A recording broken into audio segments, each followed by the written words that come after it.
안녕하십니까. 3월 셋째 주 중고등부 공과교육을 시작하도록 하겠습니다. 먼저 지금 몸조리 하고 계신 우리 선생님, 임재우 선생님, 또 임청은이 선생님, 또 그 가정 많이 힘드실 텐데요. 좀 건강관리 잘 하셔서 또 밝은 모습으로 만나 뵙기를 먼저 소망합니다. 오늘 주제는요, 정결함의 기준입니다. 레위기서 13장 1절에서 17절 말씀이 되겠는데요. 레위기 13장 1절에서 17절의 말씀의 내용은요, 문둥병에 대해서 다루고 있습니다. 문둥병. 여러분, 그 문둥병에 대한 그 성경 공부를 하기에 앞서서 우리 문둥병이라는 병을 어떻게 부르고 있나요? 문둥병 할 때 이제 문둥병 이렇게 말을 하죠. 문둥병. 손마디, 손발마디 이런 것이 감각이 없어가지고 결국 이제 점점 없어지는 병 아니겠습니까? 문둥병 또는 뭐 나병이라고도 하고요. 또는 뭐라고 부르냐면 한센병이라고도 부르죠. 네. 그래서 이제 문둥병 환자를 부르는 칭호가 문둥이 이렇게 부르고요. 문둥이 뭐 이렇게 많이 부르지 않습니까? 네. 근데 이제 우리가 부를 때 똑같은 단어를 쓰더라도 좀 지양해야 하는 단어가 있는 것 같아요. 말에는 온도가 있다고 하지 않습니까? 똑같은 말을 해도 차가운 말이 있고요. 따뜻한 말이 있는 것 같아요. 그래서 이왕이면 우리는 하나님 믿는 사람은 좀 온도가 따뜻한 그런 단어를 쓰는 게 좋은 것 같아요. 꼭 문둥이라고 국한 지어서 말씀드리지 않더라도 그 눈이 안 보이시는 분들을 보통 뭐라고 얘기합니까? 뭐 두 글자로 많이 하면 장님, 또 뭐 소경, 또 맹인 이런 분들 있잖아요. 이런 부분들도요, 부르는 사람의 입장이 아니라 그 부름을 듣는 사람의 입장에서 한번 생각해 볼 필요가 있는 것 같아요. 또 다른 말이 뭐가 있을까? 5글자로. 시각, 장애인. 똑같은 말이라도요, 말에는 온도가 있잖아요. 따뜻함이 있어야 되는 것 같아요. 그래서 만약에 앞이 안 보이시는 분한테 어떤 말을 듣고 싶어요? 어떤 용어를 듣고 싶어요? 라고 물은다면 아마 시각장애인이라는 말을 듣고 싶지 않을까 싶습니다. 뭐 장님보다는 소경, 또 봉사라는 말도 있고 봉사. 심청이 보면은 신봉사 그러잖아요. 봉사. 이런 말들은 만약에 당한 사람의 입장에서는 별로 듣고 싶지 않을 것 같아요. 그 다음에 뭐 곱추 있죠. 허리 다치신 분. 곱추 이렇게 부르기보다는 척추장애인 이렇게 불러드리는 것이 듣는 사람 입장에서 나은 것 같아요. 그죠? 그 다음에 뭐 말을 못 하시는 분은 뭐 벙어리 이렇게 말하기보다는 언어장애인. 그러니까 이 말에도요, 똑같은 말이라도 온도가 있다는 거예요. 그러니까 그 사람의 말 안에 그 사람의 온도가 있어요. 이 사람이 따뜻한 사람이냐, 그렇지 않냐. 그런 게 담겨 있는 것 같으니까 우리도 이제 그럴 필요가 있지 않나 싶습니다. 성경에는요, 오늘 본문의 3절에 보면요, 3절, 이 문둥병에 대해서 말하는데, 성경에는 나병이라고 표현되고 있어요. 제가 읽어드릴게요. 제사장은 그의 피부병을 진찰할지니 환부의 털이 휘어졌고 환부가 피부보다 우묵하여졌으면 이는 나병의 환부라. 제사장이 그를 진찰하여 부정하다 할 것이요. 그러니까 점이 흰 점이 나거나, 그 다음에 또 움푹 파였거나, 그 다음에 흰 털이 나면 이건 나병이다. 즉 문둥병이다. 그래서 제사장에게 보이고 제사장이 그걸 판단해서 이제 격리를 시키는 거예요. 격리를. 아니면 금고, 아예 가둬놓는 경우가 있고요. 따로 떨어져 살게 하고, 활동은 하게 하되 근처에 못 오게 하는 경우. 그리고 금고는 아예 가둬서 움직이지 못하게 그 안에만 있게 하는 그런 경우가 있었습니다. 제사장이 그걸 판단을 했죠. 지금은 목사에게 오시면 안 됩니다. 전문가에게 가셔야죠. 의사 선생님한테 가야겠죠. 지금 시대가 바뀌었기 때문에 그때는 의사가 따로 없었잖아요. 그죠? 그래서 나병이다.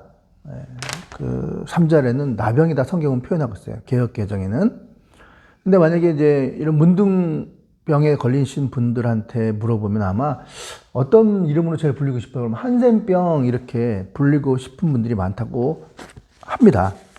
한센병은요, 1863년에 한센이라는 학자가 처음 이 나병을 발견했다고 합니다. 그래서 그 처음 나병을 발견한 사람의 이름을 따서 한센병 이렇게 얘기를 합니다. 그래서 지금 한 159년 정도 지났죠. 지금 2022년이니까 159년이 지난 이후에 계속 한센병을 나병이다 이렇게 쓰이고 있습니다. 근데 우리 성경에는 나병이다 이렇게 표현되고 있다는 거죠. 자, 근데 여기서 중요한 퀴즈 하나 드릴게요. 퀴즈. 자, 퀴즈. 자, 과연 성경에 말하는 이 성경이 말하는 나병이 지금 우리가 알고 있는 한센병과 같은 병일까? 즉, 지금 나병에 걸린 사람은 금고를 하든가 또는 격리를 하든가 이렇게 집 밖으로 격리를 하든가 하라고 이렇게 말을 하고 있거든요. 자, 그러면 이 성경에 말하는 이 나병이 지금 우리가 알고 있는 이 한센병, 이 문둥병과 같은 병일까요? 아닐까요? 한번 알아맞혀 보세요. 이 나병은요, 전체적인 피부 질환을 의미하는 거예요. 전체적인 전염성 나병은 전염성 피부 질환입니다. 전염성 피부 질환. 그러니까 지금 우리가 아는 아토피도 어떻게 보면은 그 당시에는 이게 다 나병이었던 거예요. 근데 우리가 알고 있는 이 손발끝이 무뎌지고 감각이 없어지고 절단되고 그런 병. 우리가 아는 한센병은요.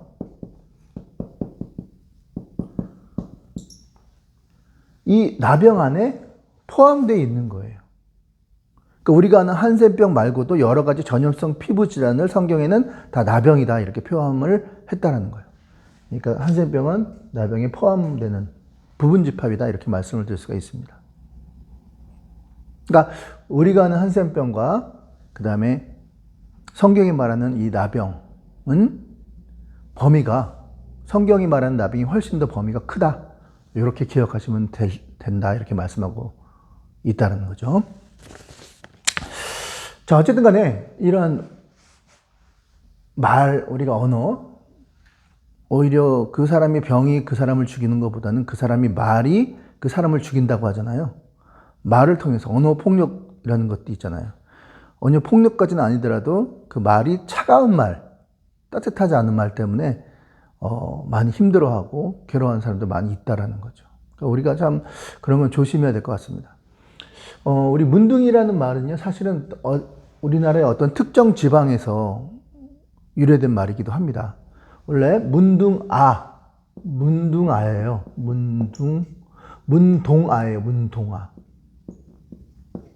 문동아는 건 뭐냐? 문학을 좋아하는 어린아이. 문학을 좋아하는 소년이라는 뜻이에요. 문동아가. 근데 이게 발음이 문동아, 문디야, 이 문디자스가 문등아 이렇게 변했던 거예요.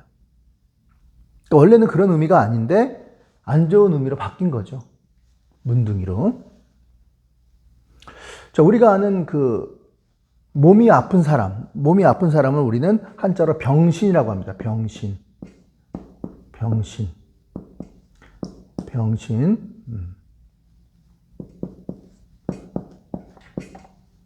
이게 병신. 아플 병자에다가 몸신자예요. 몸이 아픈 사람을 병신이라고 하는데요. 이 병신은 지금 우리가 지금 쓰면, 말을 쓰면 어때요? 병신아 할 때 별로 어감이 안 좋죠? 근데 원래 뜻은 이제 몸이 아픈 사람이에요. 몸이 아파서 몸의 기능을 제대로 하지 못하는 사람. 나쁜 의미가 아니에요. 근데 이 말이 바뀐 거죠, 어감이. 그래서, 오늘 그 13장 내용을 보면서 먼저 그 전염성 피부질환에 대한 내용을 살피기에 앞서서 우리 말이 먼저 좀 따뜻한 말, 차갑지 않은 말, 그런 말을 해야 되지 않겠나 하는 생각을 먼저 해봅니다. 자,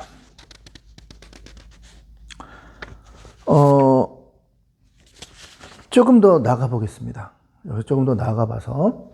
그러면 이 문둥병은 진 밖에서 격리를 하거나 아니면 지금 코로나 격리하듯이 아니면은 감금을 해서 움직이지 못하게 금고를 하는 경우가 있습니다. 자, 그런 모습을 볼 때 우리가 이런 생각을 하는 분이 또 계십니다. 인권주의자들 이런 분들은요. 아니, 하나님이 어떻게 소중한 인간을 격리하고 어떻게 금고를 가둬두고 어떻게 그러실 수가 있지? 너무하신 거 아닌가? 라는 말씀을 하는 분들이 가끔 있습니다. 가끔 있어요. 그러면 이제 우리가 그런 걸 보면서 느끼는 게 뭡니까? 아, 하나님은 너무 좀 냉정하시다. 아니, 천하보다 한 생명이 귀중한, 소중한데 어떻게 그렇게 격리를 하고 금고를 하실 수 있어? 그 사람의 생명은 소중하지 않단 말인가? 여러분, 그렇습니까, 과연? 여기서 우리가 생각해야 될 그런 내용이 좀 있다고 저는 생각합니다. 과연 어떤 게 사랑인가? 감싸고 들고 싸고 도는 것만이 정말 사랑인가? 하는 거예요. 여러분, 서울역에 가면은 그 목욕을 공짜로 시켜주고 또 밥을 그냥 무료로 주는 곳이 있어요. 그건 이제 정부에서 하는 게 아니라 단체가 하는 거예요. 개인 단체가. 정부는요, 오히려 그렇게 하지 못하게 합니다. 정부의 방침, 오히려 공짜로 먹여주고 이런 걸 하지 말래요. 정부 너무한 거 아닌가? 어떻게 그럴 수 있나? 인권이 소중한데? 라고 생각할 수도 있죠. 근데 정부의 통계에 의하면 서울역의 노숙자들이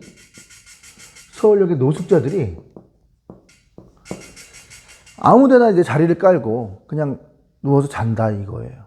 왜냐면 그렇게 해도 씻는 거는 그 개별 단체에서 하는 데 가서 씻고 먹는 건 또 거기 가서 먹으면 되니까 잠은 그렇게 자지 못하게 자리만 깔고 그 뭐라 그럽니까? 종이 박스 그런 거 깔고 그냥 자는 거예요. 왜냐면 그 안에 지하에 들어가면 훨씬 더 시설이 더 잘 돼 있다 이거예요. 그러니까 정부가 지정한 그런 어떻게 보면 정부 지정 장소가 있어요. 뭐 노숙자들의 쉼터라든가 이런 부분이 있는데 거기를 가기 싫어한다는 거예요, 노숙자들이. 왜냐면 거기 가면은 씻기 싫어도 씻어야 되고 그리고 또 다른 사람한테 이제 자유가 좀 제약을 당하니까 불편하다는 거예요. 그래서 어차피 씻고 먹는 거는 다 개인 단체들에서 하면 되니까 주로 교회들에서 그런 걸 많이 하죠, 교회에서. 그러다 보니까 이 단체 정부 시설은 안 오고 정부에서 노숙자들 이런 시설을 오지는 않고 오히려 그런 서울역이나 이런 곳에서 용산, 전자상가 이런 데 가서 잠을 잔다는 거예요. 근데 거기 이제 외국인들도 많이 오고 또 많은 돈을 들여서 국가의 경관을 꾸미지 않습니까? 그런데 그런 모습을 볼 때마다 눈살을 찌푸리게 만든다라는 거예요. 그래서 정부는 오히려 이런 거를 하지 못하게 한다고 합니다. 개인적으로 뭐 도와주고 이런 거를 정부는 하지 못하게 그렇게 한다고 해요. 자, 그렇다면 정부가 과연 잘못된 정책을 하고 있는 건가요? 한번 생각해 볼 필요가 있다는 거예요. 개인의 권리도 중요하지만 개인과 더불어 사는 모든 단체, 공동체, 개인의 권리가 여러 사람의 권리를 침해하거나 또는 제약하는 경우도 있어요. 자, 그럴 때 그냥 여러 사람들이 불편을 겪고 어려움을 겪음에도 불구하고 개인의 어떤 인권이나 그런 권한이 중요하다고 생각해서 그냥 내버려 두는 게 과연 사랑인가? 아니면 여러 단체, 여러 공동체를 살리기 위해서 개인을 격리하거나 또는 금고하는 게 옳은 것, 그게 사랑인가 하는 논거입니다. 여러분은 어떻게 생각하십니까? 개인의 권리를 끝까지 주장하는 게 맞아요? 여러 사람들이 피해를 받고 있는데? 여러분 N번방 사건 아시죠? N번방 사건이 뭡니까? 무슨 약을 먹이거나 그렇게 해서 안 좋은 걸 찍는 거잖아요. 그래서 그걸 올리고 그다음에 그걸 미끼를 가지고 계속 협박을 해가지고 요구에 따르지 않으면은 다 퍼뜨린다. 뭐 이런 식으로 해서 아주 어떻게 보면 한 사람의 인생을 완전히 망치는 그런 일을 하는 거잖아요. 그 N번방 한 사람 어떻게 해야 됩니까? 사형을 시켜야 됩니까? 말아야 됩니까? 사형제도. 여러 단체들이 있습니다. 여러 단체들이 말이 많아요. 인권이 중요하기 때문에. 어떻게 사람의 생명은 하늘로부터 왔는데 사람이 어떻게 사람을 죽일 수 있냐. 그건 있을 수 없다. 사형제도는 폐지해야 된다. 또 어떤 대통령 후보는 자기는 사형제도를 꼭 부활시키겠다. 그래서 여러 그런 인간 같지 않은 행동을 하는 그런 공동체에 해악을 주는 사람은 당연히 사형을 통해서 응분의 대가를 받게 하고 하나의 본보기로 삼아서 또 다른 무방 범죄들이 일어나지 않도록 단호하게 대처해야 된다. 자, 어떤 사람의 말이 맞습니까? 요즘에 넷플릭스에서 가장 인기 있는 영화 중에 하나가 소년 심판이라는 영화가 있더라고요. 소년 심판. 드라마인가죠? 드라마. 김혜수가 그런 말을 하더라고요. 소년들은요, 15세 이하의 소년들은요, 검사가 기소를 하지 않아요. 그냥 판사가 결정하고, 그 다음에 기소를 하고 그렇게 해요. 그러니까 판사가 다 알아서 해요. 그러니까 김혜수가 판사더라고요. 그래서 어떻게 보면 판사가 검사하는 일까지 떠맡아서 하는 거잖아요. 인터뷰한 사람이 김혜수한테 물어보더라고요. 아니, 왜 이 소년범을 심판하는 판사를 길을 자청하셨습니까? 많지도 않더라고요. 그런 일을 하는 판사들이 전국에 많지도 않아요. 소년범 다루는 판사들이. 그랬더니 한마디 딱 하더라고요. 소년을 혐오합니다. 소년을 혐오합니다. 김혜수가. 그러니까 엄청난 그런 우리가 알지 못하는 트라우마가 있었겠죠. 이 소년을 통해서. 어떻게 보면은 소년은 크게 처벌받지 않는다는 그 약점을 노리고 인간 같지 않은 그런 행동을 하는 사람들이 악용을 하는, 못된 일을 악용하는 사람들이 있었던 거예요. 그래서 그들을 응분 심판하기 위해서 자기는 이런 소년 심판? 판사가 되었다. 이렇게 김혜수가 얘기하는 걸 보았습니다. 물론 드라마이긴 하죠. 근데 다 이게 그냥 나온 드라마는 아니지 않습니까? 자, 어떤 것이 과연 사랑이냐 하는 거예요. 개인의 인권을 위해서 그냥 내버려 두는 것이 사랑인가? 아니면 여러 공동체나 단체를 위해서 단호하게 조치하는 것이 정말 사랑인가? 오늘 성경은 뭐라고 말하고 있습니까?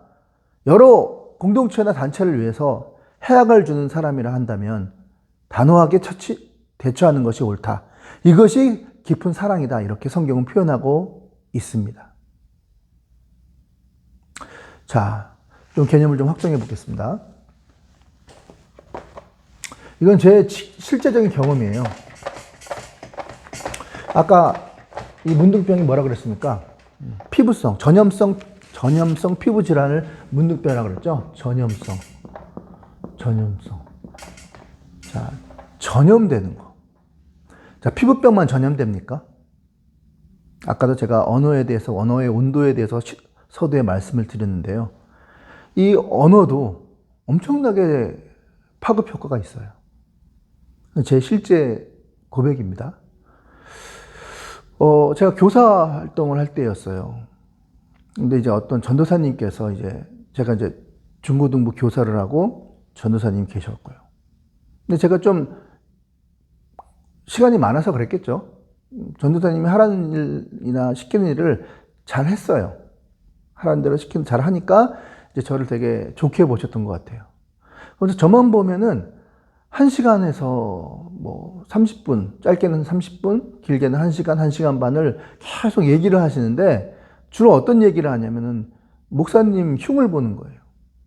교회에 안 좋은 얘기를 계속 하시는 거예요. 아니, 전도사님이 왜 그렇게 하실까? 처음에는 좀 당황했죠. 의아했죠.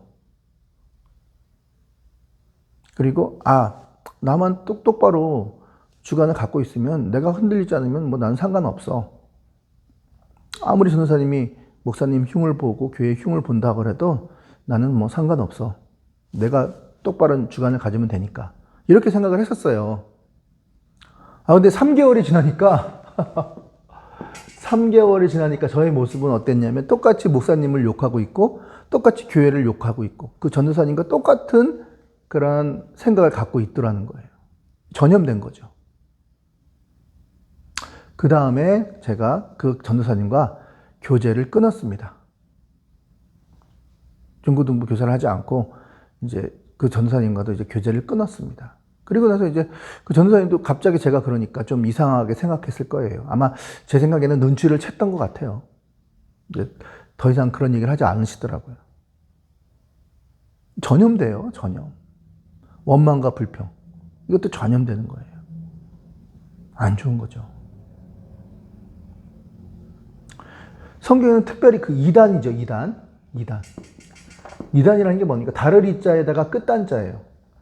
처음에는 비슷하게 가다가 끝이 달라. 이게 이단이에요. 처음부터 틀린 게 아니에요. 비슷해요. 근데 끝이 다른 게 이단이에요. 근데 이단에 대해서는 성경은 뭐라고 말하냐? 물론 이단에 빠진 그 사람도 그 영혼도 소중합니다.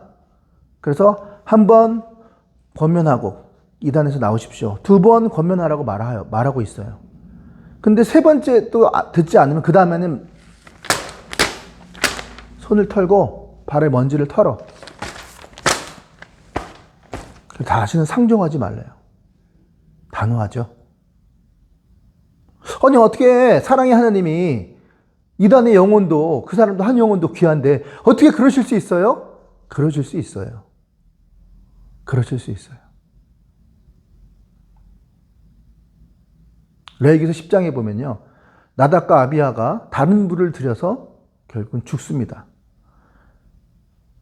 아니 어떻게 번제단에 불을 들이지 않는다고 해서 어떻게 하나님이 그 사람들 그렇게 죽일 수가 있어요?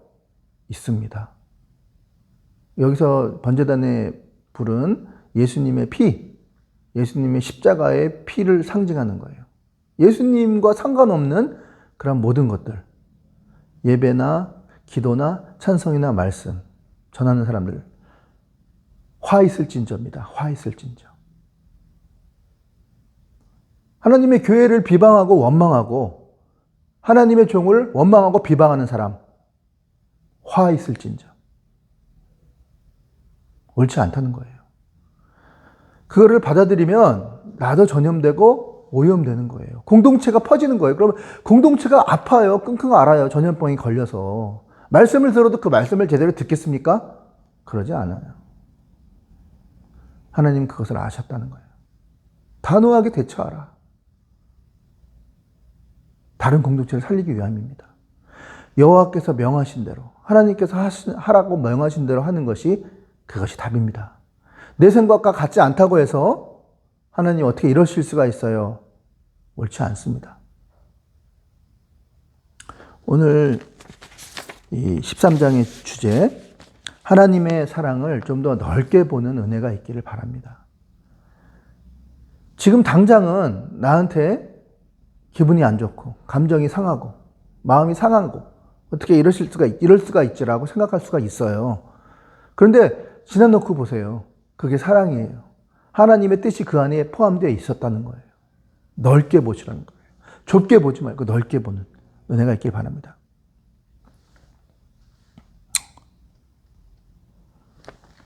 그래서 저는요, 이제, 넓게 보는 훈련을 많이 하려고 합니다.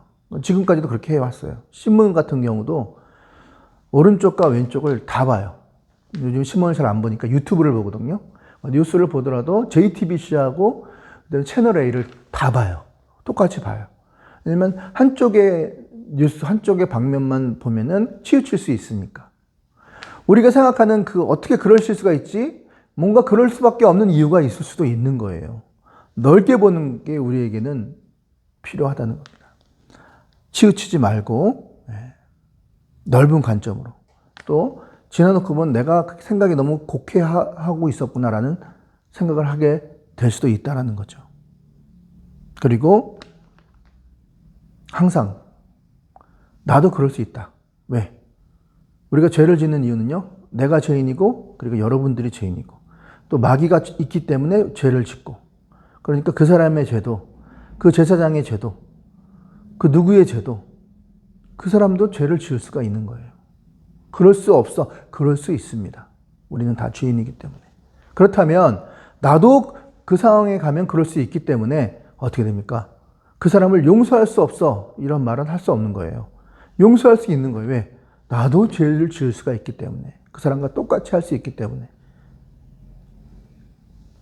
넓게 곡해하지 말고 우리는 예수 그리스도 안에서 주 안에서 하나가 되는 그러한 공동체입니다. 우리는 다 같은 편입니다. 아군입니다.